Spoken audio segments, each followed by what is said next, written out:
Great, thanks. Yep. So we have the final session of our conference right now, and this floor of the moderator has been occupied by me from now on. So I'll help you out to carry out through this session. So our session number 3 will be devoted to, as the whole conference, to the questions of integrity, open science, and so on. We have a wonderful set of talks. We have a wonderful speakers. And without further ado, I give the floor to Ms. Lesa Leshy. I'm sorry for maybe mispronunciation. We are gonna hear the talk that is named Ways to Prevent the Use of Plagiarism in Bachelor's Qualification Papers of Students of Economic Disciplines. I'm hoping for a wonderful talk, and please prepare your questions. Ms. Lesa, the floor is yours. Thank you. First of all, I would like to say thank you to everybody and for such opportunity to participate in such high-level conference about very, very relevant topic. And maybe my speech is not similar to previous because it has a very narrow topic. I work in the university. I am a teacher, and our university study economic disciplines. And now, especially now, very recent problem appeared, the problem of using plagiarism and artificial intelligence in students' work. And of course, it's only one small element of big problem of integrity at all. And previously, this problem also existed, but now it's very, very relevant because not only of plagiarism, but also because of artificial intelligence. And let us start to consider aspects of this problem. So, as I have told, this problem has never been as huge as it is now. And so we can divide it into such questions. First one about integrity. Why do students use plagiarism in their works?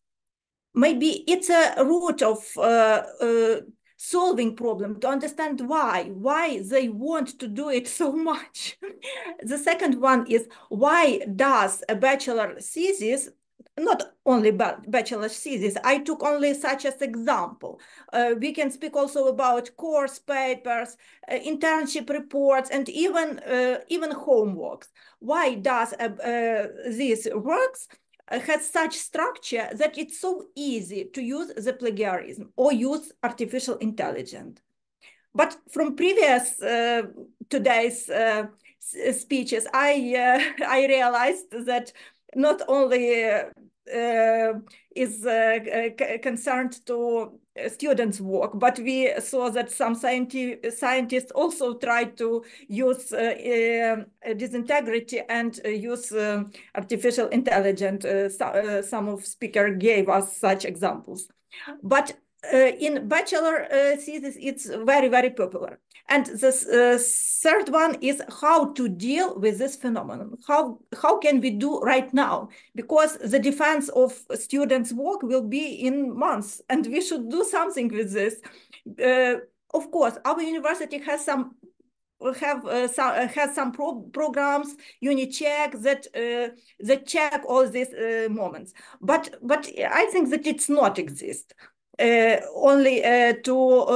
not exit to only to check it. We should to prevent such situation. And in what I can say is, I think that the problem of plagiarism does not exist separately. It is a component of the problems of education as a whole. From one hand, and on the other hand, is a problem of integrity in scientific works as a whole. And yesterday I studied with students some statistical data about economic situation in the world. It was a report connected with discipline, money, and banking, and it was connected with some important economic indicators such as unemployment, growth, and so on. And what I found at the end of this report, it's a report of United Nations. It's the phrase that I gave it here, that one important area where policies can help to reduce youth unemployment is a gradual elimination of mismatches between the skills that are obtained through formal education and the actual requirements of existing jobs. So maybe this phrase is not connected to integrity. It's about a total situation in education. And even United Nations noticed that there is a big gap between education and requirements. And it's not only one source where I found such thesis. There are also other authors, very famous authors, that pay attention to this moment. And so let us continue and think about it more. So what should we change in education at all in order to predict, in order to eliminate using of disintegrity? First of all, let us think about how students use these sources and use this plagiarism. Let us look how many available sources are at the disposal of users. Even without very deep investigation, we can answer that there are a lot of such sources that even Google Scholar lists more than 390 million sources, and so on. So if you put some word in Google search, you can find millions of results. And of course, it gives students some push to use all these sources. And of course, they do not make correct citation every time. And so here we see plagiarism. But the question is, are these sources ready for use in a thesis? Maybe not all information is relevant and current. This information is maybe even not connected with the topics, even not so important, but they use them because they like to use theoretical material connected with every topic. And so in this, in continue of this sort, I would like say that in order to reduce the level of plagiarism and the level of using ChatGPT, and also in order to decrease this gap between practice and education, we should remember that the bachelor work is, first of all, is based on pre-diploma practice. And this the practice the students undergo is not always complete. Many data are confidential. And so it's the first very important problem that students are more likely to use plagiarism, to use some ready theoretical material, put them into their works, but not use practical data because of course it's more difficult. It's more difficult to construct something by themselves, to do by themselves. It's easier for them only to use ready material and not too difficult. And the second one is perception. That students perceive practice separately and learning during learning they use theoretical writing. And so it's maybe sometimes difficult for them to understand that now they should do something practical. And the second one is the fact that practice is very different from previous training. And also the last one is the problem that sometimes students does not really understand the topic. They can't not understand. I mean, I don't mean that they don't understand it at all, but they can't connect it with practice, with materials, and so on. So they have only very light understanding, and the understanding is not deep enough. And so to the conclusion, my speech is not very long. To the conclusion is maybe conclusion and recommendations are connected into two parts. The third one is the first one is conclusion about the problem as a whole, and the second to what can we recommend to solve this problem. So we can conclude that there are a lot of available sources of information, and accordingly there are also opportunities for plagiarism, and also ChatGPT exists, and so on. It's our situation with education. And the second one is that strong influence on the conveniences of theoretical disciplines, plus easy of plagiarism of the theory itself.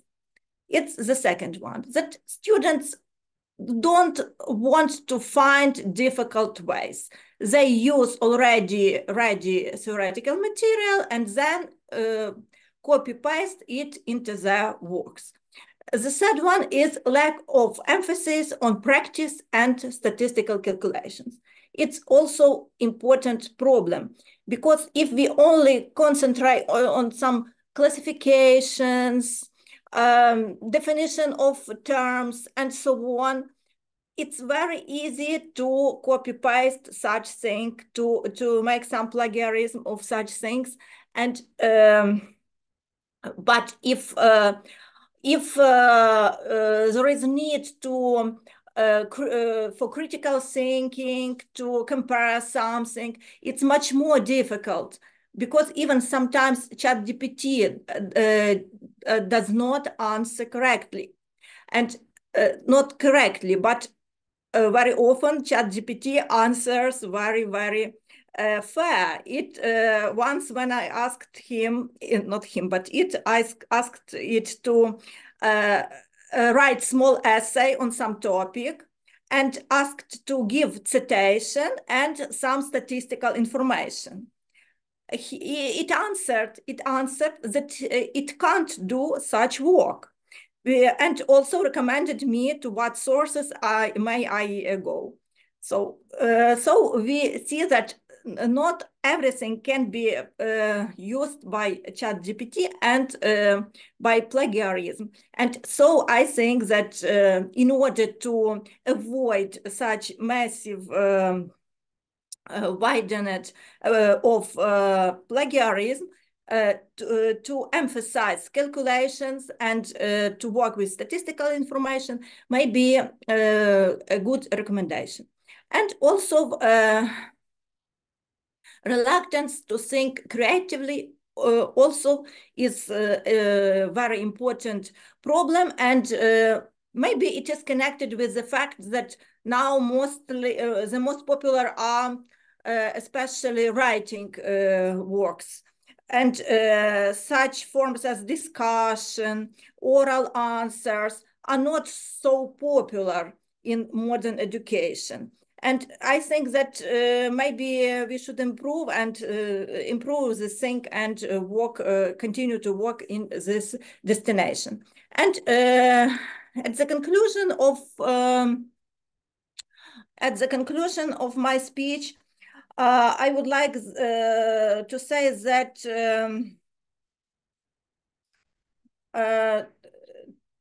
some recommendations are given in this thesis. To develop the students' understanding of the topic of the work, Relationship with practice-based and theoretical situation must be very important. The second one, the student should be interested in expressing his own thoughts. Pay attention to the practical aspects of the subject. It also will, I hope that it also will help to decrease the level of plagiarism. The work will acquire creative character. And so people should say what they are thinking about that problem, not only to make citation and emphasize on this, but they should express their own opinion. Maybe sometimes it's not correct, maybe there are some mistakes, but it's important to emphasize and to motivate students to formulate their vision of this or that situation. The next one is analysis of statistical data on the research topic. And very important that the data must be for the last year. They should be updated very recent, and so it's also very important. Emphasis of the work should be placed on own calculations, not on theory. And the last one, that quality work with the supervisor. Of course, it's also very important when student works not only with such electronic devices, but with human being, with real people. And I think that it also will reduce disintegrity in students' work, especially in bachelor works. And thank you for attention. Thank you for a wonderful, insightful talks like this that focus on very specific topic are very important for case-based understanding of the topic that we're discussing. So thank you very much. And it's not a problem that it's as you say, shorter than maybe ordinary, but that's okay. That's definitely a great speech. So thank you very much, Ms. Lesa. If you allow, let's go to the questions and answers session. Dear colleagues, do anyone have a question? Yes, Mr. Sergey, go ahead, please. Okay. Thank you.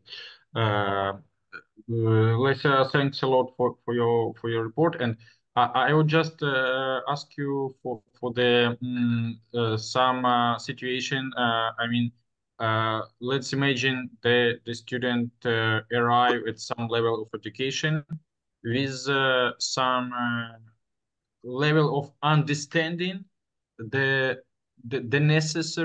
necessity of adherence to the principles of academic integrity.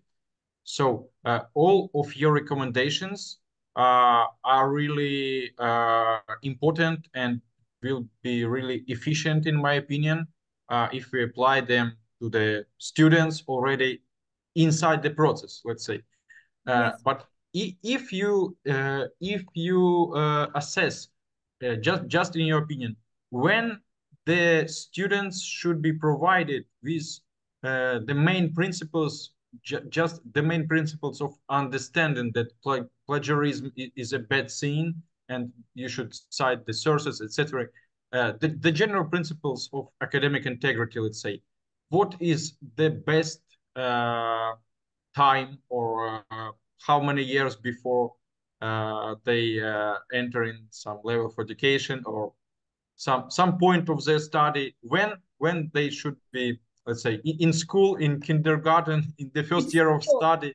What can you explain your opinion?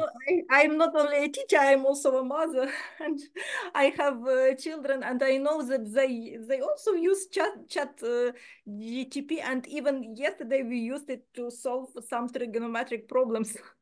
And very effectively it solved. Yes, but I'm not sure that correctly, but it's something like approach.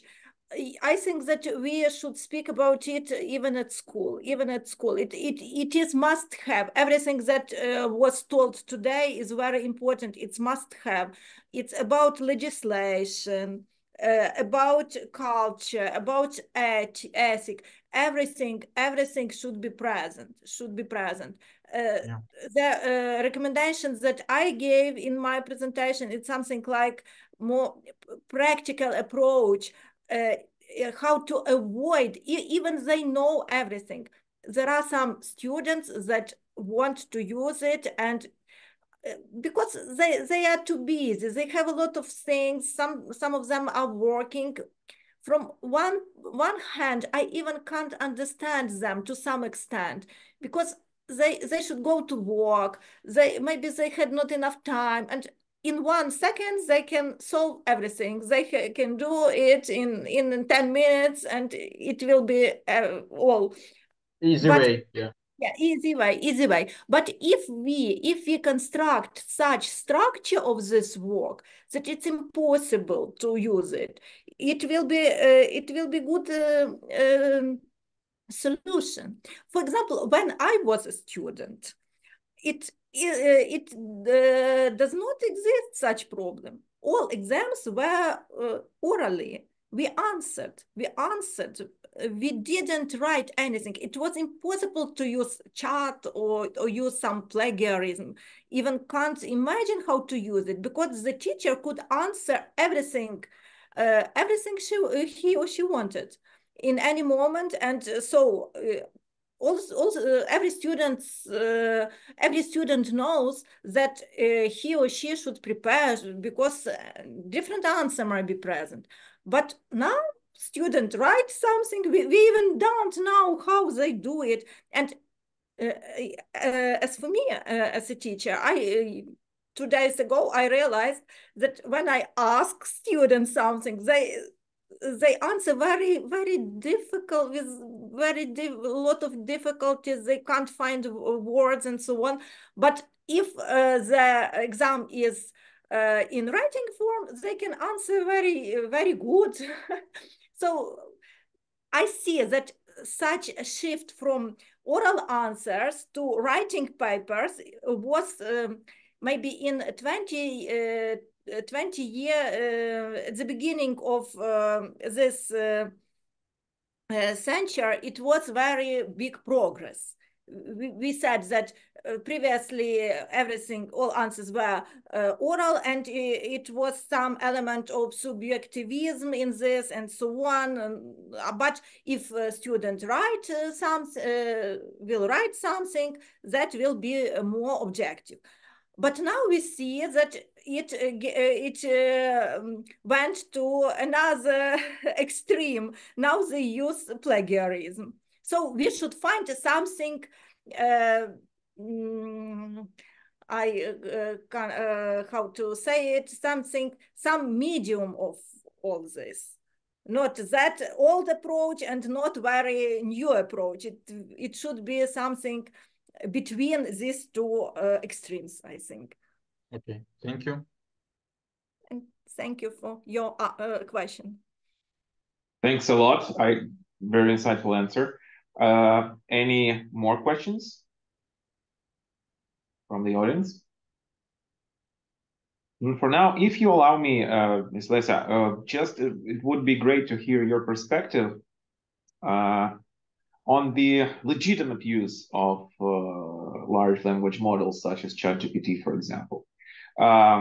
As maybe we have noticed during the practice with IT students and so on, large language models are pretty much great with creating like a structured outlines, like maybe outline for a bachelor's degree. So what is your opinion on maybe including the short course or maybe short educational component into the practice of the bachelor's degree to teach students to properly design prompts for large language models and properly use models like ChatGPT? What do you think? Is that a good idea or not? Yes, it's very good. In our university, there is a course about ChatGPT. I'm not sure that I know a lot about this course because I teach in other courses. But students are taught about how to use ChatGPT and so on. On the other hand, we also have, maybe it's not a course, but it's something like a set of consultations about how to do bachelor work. And we spoke a lot about plagiarism, all examples about how to construct a plan of bachelor work, how to make a citation. All this information is available, and a student can read all this information, and also they can, in any moment, they can ask on his or her supervisor about it. And also during our consultations, we spoke a lot about plagiarism, about integrity at all, But your answer was very actual. And after our today's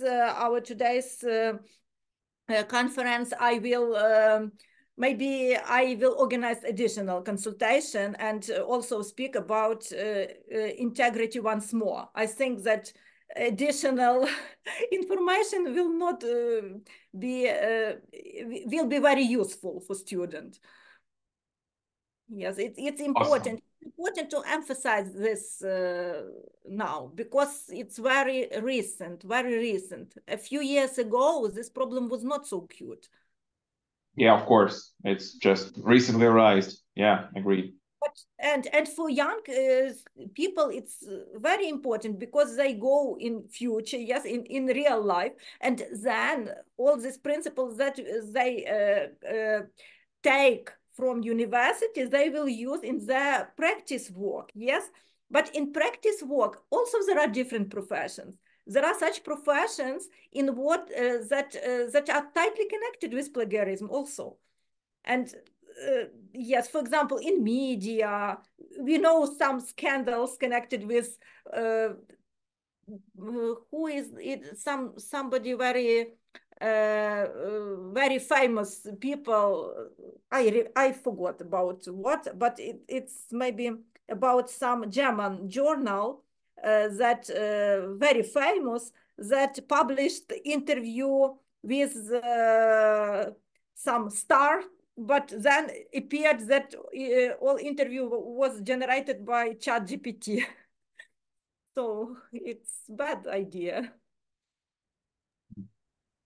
Understood. Thanks for your answer and thanks for sharing your thoughts on this topic. Thanks a lot. Any more questions, your colleagues? If not, then thanks for our wonderful speaker for a great talk. Let's proceed with our section. And I apologize, dear colleagues. I occupy the floor without properly introducing myself. That's not really ethical from my perspective. So I'm correcting myself. My name is Yuri Volk. I represent the co-organizers of this wonderful conference. I'm the coordinator of OSCE project, which is Open Science and Education in Europe, Success Stories for Ukrainian Academia. And we'll proceed now on grounds that we know each other. So thanks for trusting us with your talks on this conference. Okay, our next talk, according to the program, from Vasyl Gorbachuk, titled Current and Future Problems of Data Integrity, Quality, and Scarcity. Do we have such speakers right now on the floor? I believe they are not present. Okay. So Ms. Olena Kolyasa, so the implementation of AI in academic routine. As far as I understand, not present too. Okay, that happens. Only the strongest survive till the end, right? I present this Mr. Serhiy Stepenko, or maybe Doctor, I'm sorry if I'm not pronouncing correctly. Mr. Sarhi will present the talk titled Conflict of Interests Determination within the Experts' Activities of Ukrainian National Educational and Scientific Bodies. This would be a wonderful opportunity for us to see the insight of such a, very prominent topic of conflicts of interests. So, Mr. Sarhi, the floor is yours. Go ahead, please. Okay, thank you. I will try to share my screen. Okay. Yeah, I hope you can see now. So that's indeed the topic that a little bit, let's say, not within the frame of discussing of in general, in indirect way, discussing the impact of artificial intelligence and its interconnection with academic integrity rules. However, I believe this topic is really important nowadays. I would just provide here some interesting comments and some interesting facts and my personal opinion on how the conflict of interest actually is usually determined within the different expertise activities in a different organizations, let's say. So first of all, of course, many thanks to organizers, because this is just a lot of thanks for this opportunity to discuss a lot of problems devoted to academic and research integrity within this event. So my name is Serhiy Stepenko. As you already know, I'm working at Chernihiv Polytechnic National University, and I'm also a teacher. I'm associate professor at the Department of Electrical Engineering, Information and Measurement Technologies. And so just to have some background for our discussion, I would like to emphasize this short introduction. Just to emphasize that the conflict of interests, I believe it can significantly reduce the quality, or even it can completely destroy the quality and completely destroy the objectivity of expert assessments. It may be, such situations may exist in different processes. It may exist in educational processes, and it may exist also in some research processes, especially within the assessment of research achievements or research findings. And so the appropriate declaration and actually the definition and declaration and further dealing with the conflict of interest is a really substantial background to ensure the academic and the research integrity. And therefore, the objective of this research is, it was actually to analyze the criteria, the specific criteria, which have been used to determine the conflict of interest in different bodies, let's say in different educational and scientific bodies, and to compare these criteria and to provide some discussion, some comments, and maybe recommendations, which will be object for our common discussion. So just to make clear, here is there are some acronyms like research project evaluation. In this study, I gave some attention to research projects evaluation in two scientific bodies. The first one is within the process of project evaluation by Ministry of Education and Science. The second one by the National Research Foundation of Ukraine. And also we will discuss the evaluation of the process of evaluation of educational programs quality. This process actually heads the National Academy, the National Agency for Higher Education Quality Assurance. And well, just to start from the from the law of Ukraine. So the law of Ukraine on prevention of corruption, it actually distinguishes two types of conflict of interest.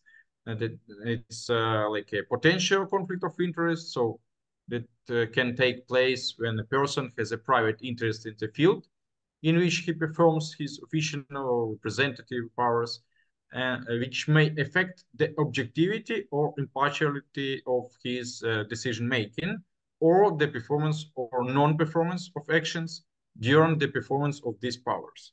So during the performance of his or her obligations as an expert, for instance.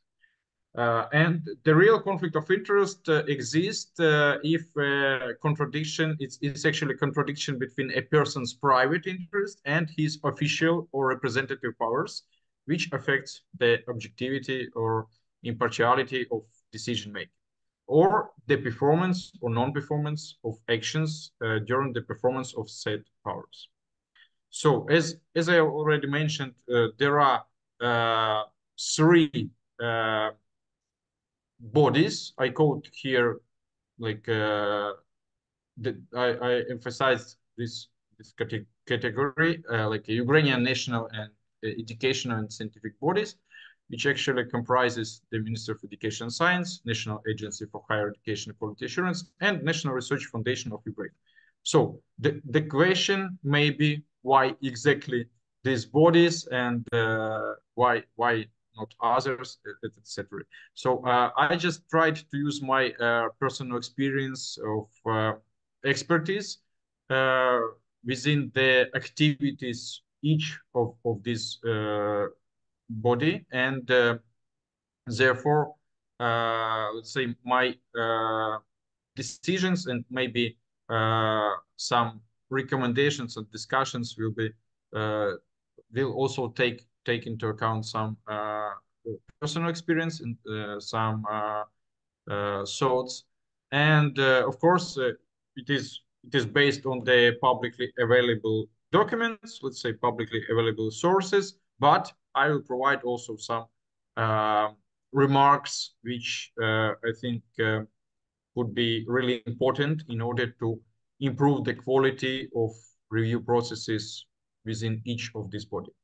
So the first one is the process of evaluation of research projects evaluation, and there are the source actually which comprises the expert code. So there is a expert code for the evaluators, for experts to assess the research projects, and there are probably the colleagues from Ukraine know that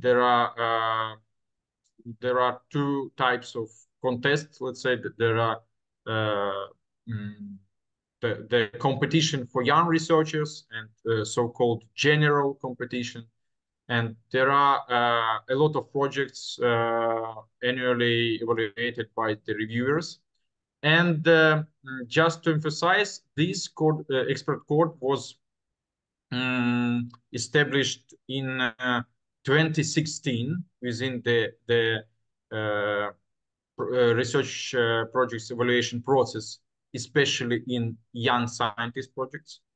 And but the official documents is now dated with the 2022, so I just used them in references. However, this experts code was already widely spreaded within the experts already 7 years ago. So it determines that the experts has actually a conflict of interest if at least one of these points takes place. So participate in the project preparation. This actually could be like in some cases we can identify this, but in some cases it would not be identified, because if the person, let's say, provided some recommendations or remarks, or the authors probably can take into account or not to some extent. So this is there are some cases when it could be clearly identified, but there are also some cases that it could not be identified.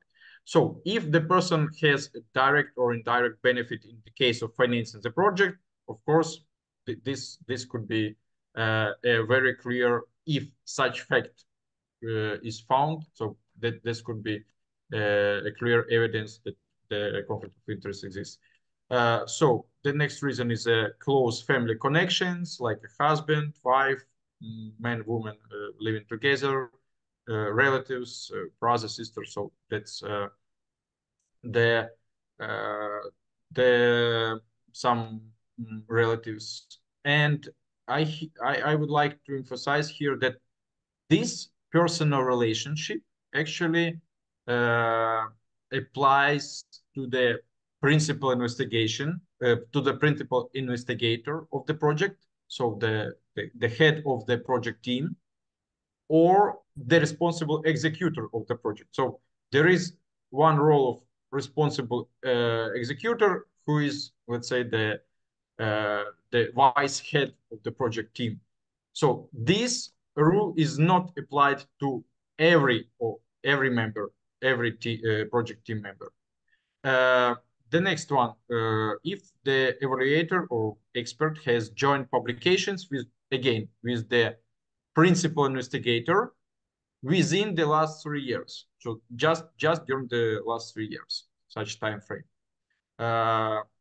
So it means that expert can have common joint publications with the other team members. So also, if the expert was a scientific supervisor or scientific consultant of the project investigator or responsible executor, just 2 persons out of team members.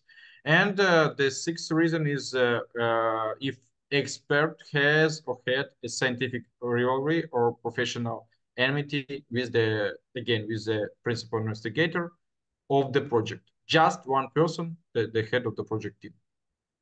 And so just to conclude a little bit this part, I would just to emphasize that these rules are not taking account more close connections with other team members. So the evaluator or expert could actually have some relations or some maybe like joint publications or some previous work with the other team members other than the project investigator or principal or responsible executor. So that's some weak point in my opinion.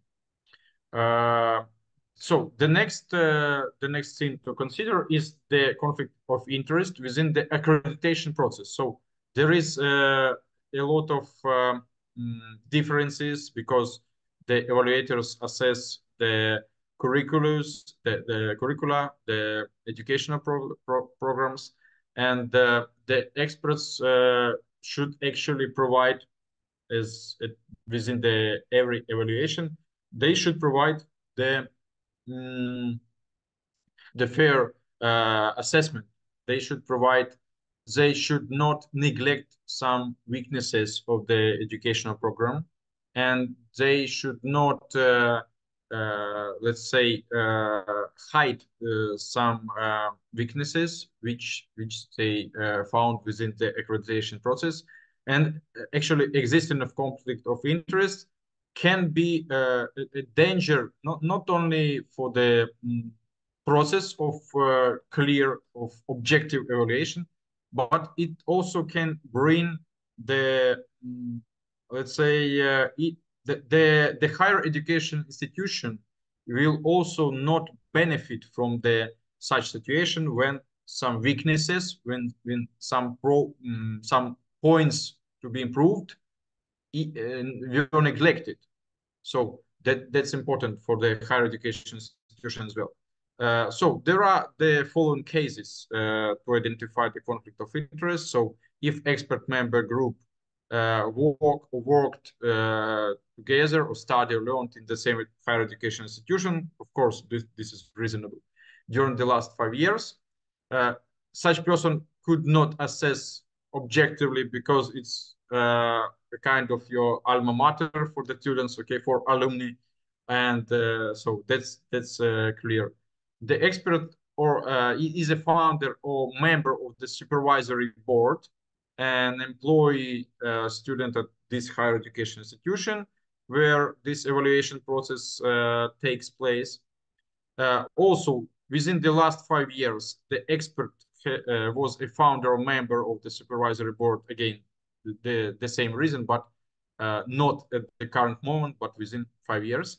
And the fourth reason is the expert is a relative or close person or has another private interest in a person studying it, or he can be a guarantor of some educational program, or could be employee involved in the implementation, or founder, head, deputy head of the higher education institution, where the process of education program accreditation takes place. So there are all these reasons. It is actually the content which NACA provides by its letters to the experts who are in the process, within the process of invitation. So let's say if the person agrees to be an expert, he should consider these reasons. He should be sure that there is no conflict of interest, of course. And also one important technical thing, that if the expert teams or expert group is already defined, so there is a lot of official documents which let's say which contain the names of the team members. So if and at some point of evaluation, if it becomes evident that the person actually has the conflict of interest, sometimes it could be some additional reasons to hide this, unfortunately, because of the expert group can consider this like problems for accreditation. So that's actually some additional factors of influence on the hiding of this conflict of interest. So this is, of course, should not take place. And the last one, the last but not least, the approach used by the National Research Foundation of Ukraine. So there are such reasons like family relations with the project team members, employment in the last 3 years prior to the call, and a member of supervisory or controlling bodies in an organization that is a participant of the project, a scientific supervisor of at least one of the project team members, or maybe scientific supervisor among the project team members within the last 3 years prior to the call of this competition. And also 5 more reasons. Joint scientific publications within at least of one of project team members, or participation in scientific project, joint participation within the 3 years prior to the call. Also personal conflict with at least one of project team members. So just personal conflict could be, it is not defined the details, but it could be a rather wide variety of situations, and other close scientific or commercial cooperation that may affect the objectivity of the research project evaluation, or other direct scientific commercial competition that may affect objectivity of the research project evaluation. And the last one is the principal investigator or any of the project team members involved in expert reviewing, consideration, and rating, for instance, within the current competition, or so this is important reason as well. So just to conclude this approach here, there are very clear reasons, and I analyzed also there are reasons which have a rather high correlation with COPE principles. So I believe the National Research Foundation of Ukraine considered COPE recommendations, and it was taken into account. And I have seen also even in journals where I do some reviews, there are very similar definitions exist. So this is, I believe, this approach from the National Research Foundation of Ukraine is the most comprehensive. So this is the many reasons taken into account. So just to summarize, of course, the different approaches have slightly different criteria. I mean, of course, every part, the part of every team of all of these bodies clearly understand the importance of the conflict of interest identification and make efforts to put this into the necessary documents and inside the procedures and processes. So, but there are some differences by means of time frames applied. So sometimes this is 3 years or 5 years. So of course different situations, but different situations may include different time frames, but this should be taken into account as well.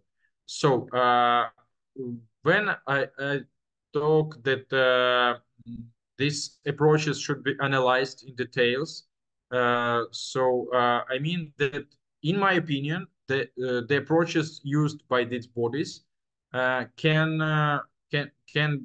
take some criteria from each list, from each list to another, to make this reasons, the conflict of interest to be identified, to make this list wider.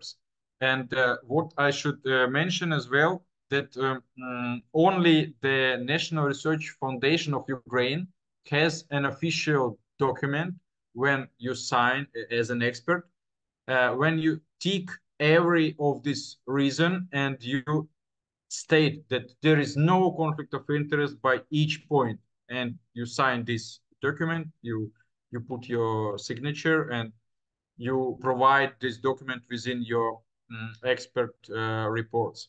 So this is rather important in my opinion, because this tool, such document, it does not exist within the research projects evaluation in the Ministry of Education and Science, and this is also, unfortunately, it does not exist in the within the process of evaluation of educational programs by NACA experts. I believe that the approach of National Research Foundation of Ukraine here is the most comprehensive, and it could be available to discuss these points, these reasons in more detail, and to apply it to by another bodies. Okay, here is some list of references. Thank you for your attention. I hope that this consideration had some important points, let's say, and probably worth to discuss. So I am open for your questions now. Thank you. Thank you, Dr. Serhiy. Thank you very much. A really great analysis on the conflict of interest policies and like hands-on experience. I can see the master's hand, is if I'm allowed to say that. So thank you very much, dear colleagues. Any questions for our wonderful speaker? May I ask a question? It's a short question. How do you think how all this conflict will influence on the study process in universities and in item of requirements for teachers in the university? because we know that now there are very strict requirements to teachers. You should be PhD and so on, and also had a lot of publications in Scopus or something like that. And so the problem of integrity also is connected with this, because in order to publicate so many papers every year, and they should, according to requirements, but almost no background to it, because it's usually the universities don't have a lot of opportunities, a lot of resources to conduct such in-depth investigations. And so this conflict of interest between these three institutions, how it will influence on the future changes in all this that are named, all these requirements and studying process. Okay. Thank you for your question. Well, maybe I will split it into two parts. First of all, regarding the academic integrity, if we are talking in the frame of academic integrity, so educational process. Just a simple example: we have some expert group which has a task to evaluate the educational program, and they start to study the documents, start to prepare for accreditation, and then they are talking with students, with teachers. They study a lot of documents, but there is one person inside this expert group who has some conflict of interest, let's say, with a which can impact positively, or maybe he has some friend in this institution or something, and he tries to make the process of accreditation easier for the higher education institution. So what can he do? He can start somehow propose colleagues do not pay a lot of attention to maybe some minor problems in the study process, in the educational process, maybe some technical mistakes in the documents, but let's not pay a lot of attention. And if these propositions will impact the overall expert group, that could be actually resulted in such case that the quality of the educational programs over educational program will not be assessed correctly, will not be assessed objectively. It will be biased. This assessment will be biased. But the very important thing here is that such impact of at least one expert, or taken into account by all the experts group, that could be discussed such approach, or let's not emphasize any drawbacks of this educational program. For instance, let's emphasize only the best practices. Let's not pay attention to drawbacks. Why we need to do this? This will cause a lot of problems. So in such case, these drawbacks, they will become evident anyway. They could become evident by the special council, special expert council, or by members of NACA, by NACA within the first steps of accreditation, or just by any person, because all the processes are now very open. All the documents are publicly available, and any teacher from any other institution can open the documents and can say, come on, guys, you didn't find this, but this is a lot of problems, for instance, with some educational program, with some subjects or items. Why you didn't find this? So this like a direct impact on the educational process. So I believe this will not be the best way for higher education institutions. First of all, so this will the the main impact on this university. So they will not win in such situation. And of course the expert will not win when this become evident. So I guess such experts will be excluded from the expert list and etc. Okay, thank you very much. Okay, thanks for a substantial answer. Any more questions for our speaker? Okay, so if you allow just a follow-up question for a previous one. So you mentioned that I get the idea about educational institutions, or can you maybe share your insights on tying up open science, open scientific process to the disclosure of conflict of interest in research field? Maybe for publicational bodies, will new policy of open science will help with that? How do you think? Yeah, definitely, because when we use when we come inside the open science frame and the publication will be provided. For instance, the case we discussed at previous session, when the publication will be supplemented by the reviews, for instance, so everyone can see that okay, this paper was recommended by such reviewers, and anyone can Google, for instance, that they are not co-authors, they are not relatives, or they are not working in the same department, for instance. So this will increase the objectivity of assessment. So from the other case, from the other hand, sorry, the conflict of interest, if it exists, so the approaches of open science, it will definitely help to find it out. So it will definitely help to show that it exists. Or even more, the principles of open science will make some preliminary, let's say, impact on the person who would like or considers an option to hide the existence of conflict of interest.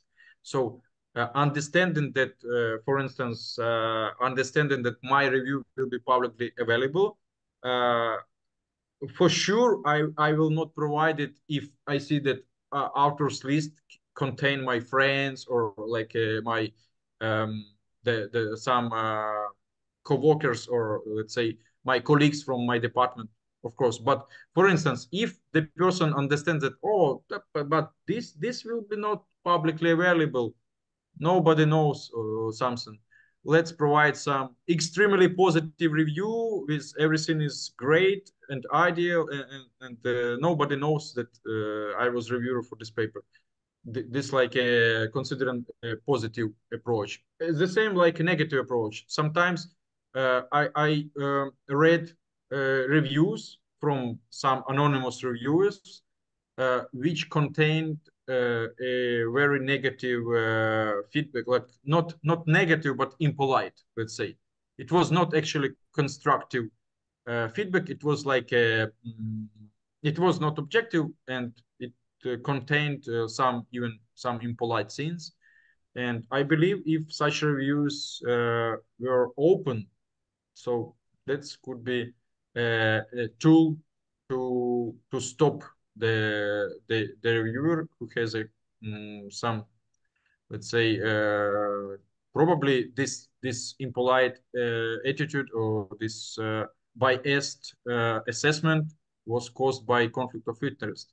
So the open science for sure will help in such situation to make conflict of interest evident if it exists. Awesome, thank you. That's exactly the perspective we'd like to hear on the conference like this. Thank you very much. Thank you. Thank you. Any more questions for Dr. Suhi? I monitor the chat, don't see any questions. So thank you very much. Thank you very much, Suhi. On behalf of our last but not least, the speaker for this day, I would like to tell you that the presentation was sent to the chat of this conference, and it's available for you to familiarize with. Unfortunately, our speaker had to leave for the accreditation of the educational program, which, as you may know already, it's a very important and very time-consuming process, so we can understand that and wish all the best to our speaker. So thank you guys for understanding. So if we have like a very little time for general discussion. If dear participants, you have any general questions on the topic of the conference that we have today, I would like you to encourage to ask them right now, and we're gonna head to the finish. So any general questions regarding the conference, please go ahead. Maybe sharing thoughts and whatever. Yes, it's me. Yeah. I have some small question. I'm sorry, I skipped some presentations for today, but I don't know if they will be somehow provided to the registered users, to the registered participants, because I saw the content was really important, but unfortunately I've missed some of them completely. We did the recording. We did the recording of the whole thing. So I assume that we will share it with the registered participants and with speakers. Okay. So that's great. We'll do our best maybe to fetch the presentations too. So we'll see to that. That would be great. Yeah. So, thank you for the interest. Any more general questions? I assume none. Then, on behalf of the organizing committee of the conference Integrity, Open Science and Artificial Intelligence in Academia and Beyond, meeting at the Crossroads, I would like to announce that our conference succeeded and from now on is closed. I thank you very much for the attendance. I thank every speaker for their dedication and their time spent here with us today. This is a wonderful community we've started to build here, and I hope on behalf of the organizing committee and of the teams of the projects that are behind this event, that we will have more of events of this type from now on. So thank you very much for your participation. I will see you on our next event. Thank you very much, guys. Have a nice evening. Thank you. Thank you so much for great organization. Thank you and have a nice weekend. Bye. Goodbye.